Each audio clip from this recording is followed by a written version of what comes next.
எண்களுக்கு இடையே உள்ள தர்க்கவியல் தொடர்பை கொண்டு விடுபட்ட எண்ணை கண்டுபிடிக்க.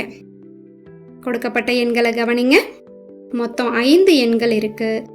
இதுல இடது பக்கம் உள்ள 2 எண்களையும் வலது பக்கம் உள்ள 2 எண்களையும் பயன்படுத்தி நடுவுல இருக்கக்கூடிய எண்ணை உருவாக்க முயற்சி பண்றோம். இப்ப இடது பக்கம் உள்ள 2 எண்களை வகுத்துருங்க, 8.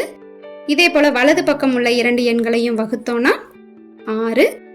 இப்ப இந்த 2 எண்களை பெருக்கினா நமக்கு 48 நடுவுல இருக்கக்கூடிய எண் கிடைச்சிருக்கு. அப்ப இதே அமைப்பை இரண்டாவது படத்துக்கும் பயன்படுத்தி பார்க்கலாம். 96 வகுத்தல் 8 12, 54 வகுத்தல் 6 9. இதை பெருக்கினா 108. சரியா அமைஞ்சிருக்கா? அப்ப இதே அமைப்பை விடுபட்ட எண்ணுக்கும் பயன்படுத்துங்க. 87 3ஆல வகுத்துட்டா 29, 8 2ஆல வகுத்துட்டா 4. இதை பெருக்கினா 116. அப்ப சரியான பதில் ஆப்ஷன் சி 116.